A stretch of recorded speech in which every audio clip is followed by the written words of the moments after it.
Well, hello, book lovers. Welcome to Uncommon Reader. I'm Daniela, and today I'm responding to a tag, a beautiful tag. Oh, the places you'll go. And as a travel lover, I'm so excited to do this tag, which is an original tag created by Gareth at Books, Songs, and Other Magic.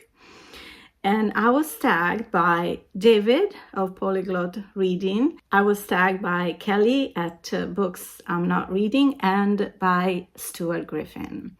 So Gareth says of this tag, this is a special tag with some personal questions and some bookish questions to answer for the prompts.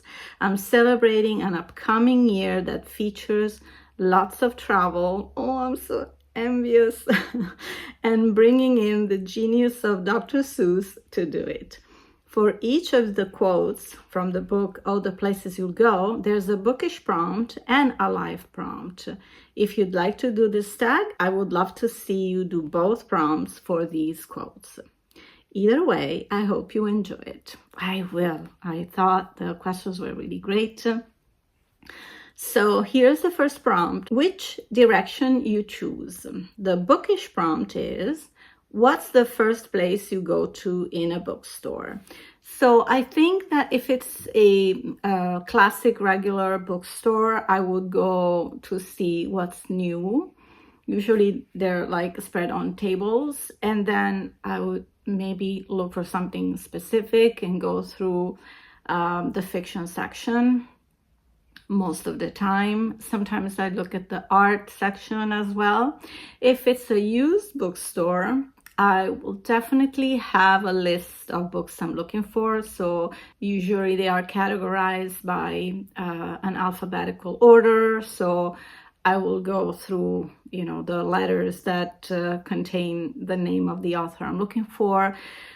After that, I will start all over from letter A and go through until the end. And I better be alone because I spend so much time, especially when it comes to a used bookstore. I love to browse. The life prompt is, what is the biggest life decision you've made that has impacted your life? I had many big decisions that impacted my future. But I will start with the first one I did when I was probably 20 years old.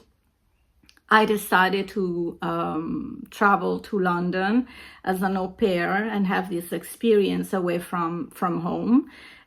Because as a child, I always had this thought of being independent. I really was seeking that feeling.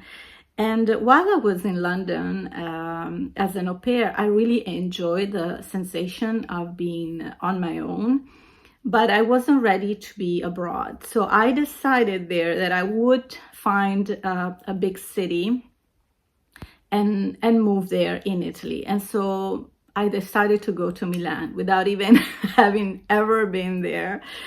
And so after I came back from the experience in London, after a few months, I moved to Milan. I'm really happy I made that choice. I mean, it could have been looked at as an irresponsible decision, as I really didn't have a job when I decided to move there. So it was a big adventure, and I'm sure my parents were very concerned.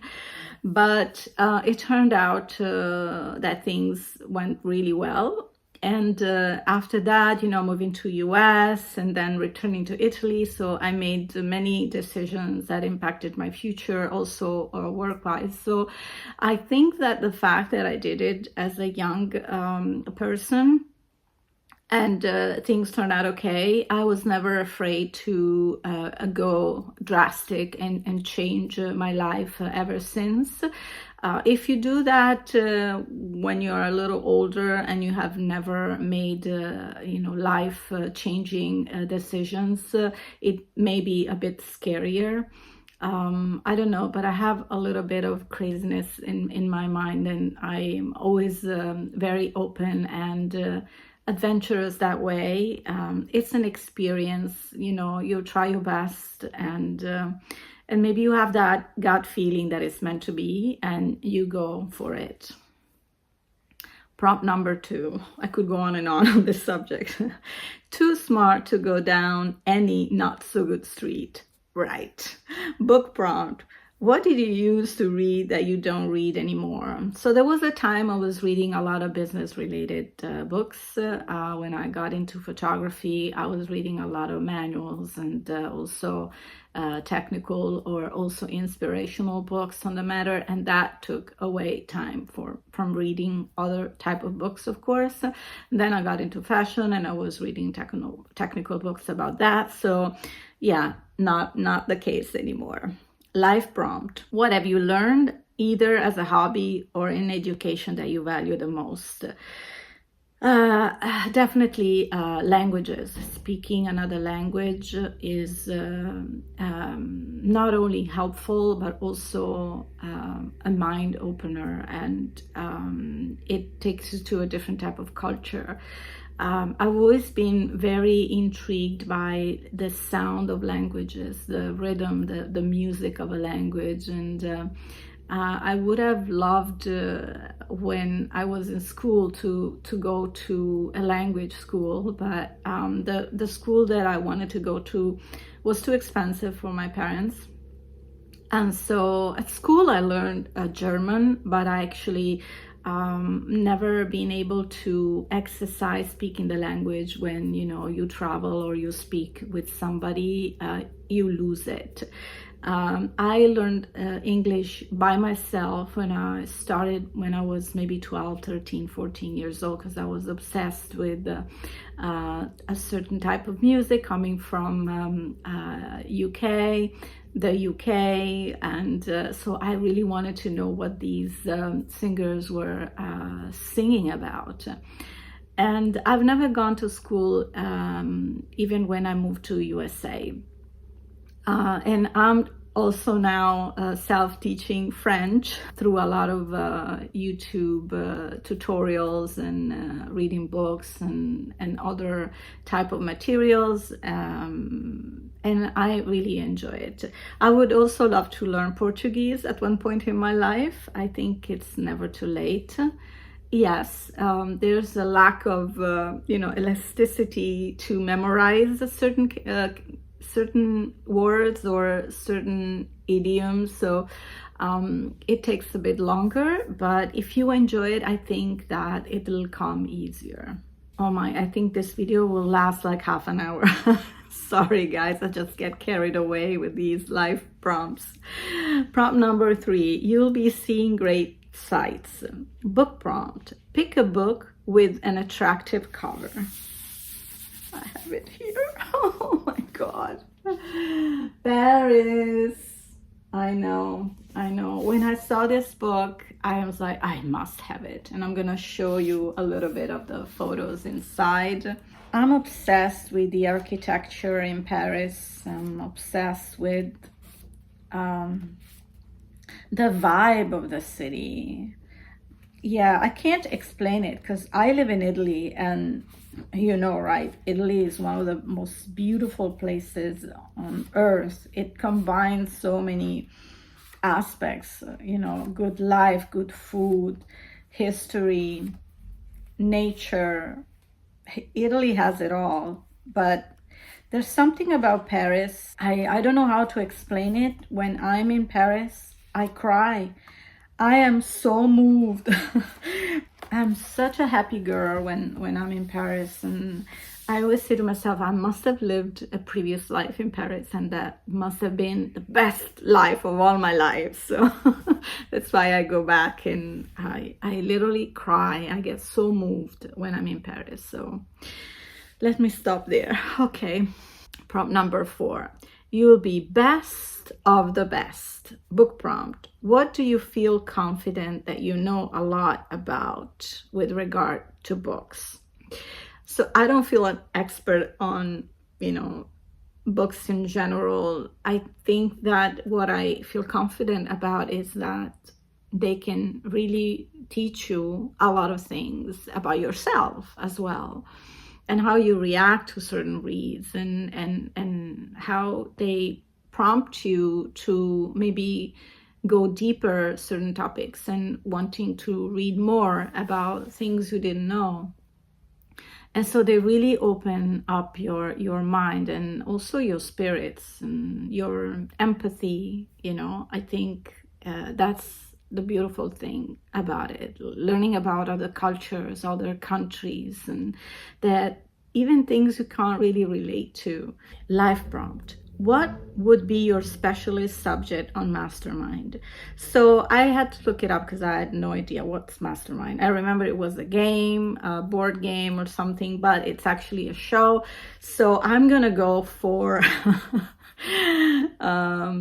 music from the 80s, especially the British music, and the life of Jack London. I'm pretty an expert on that. I remember when I was visiting the Jack London Historical Park, I was talking to the volunteers there, and I was, asking questions, and they was like, "Oh, you know a lot about him." So I was just so proud that like they would recognize that I knew a lot of things, related to Jack London.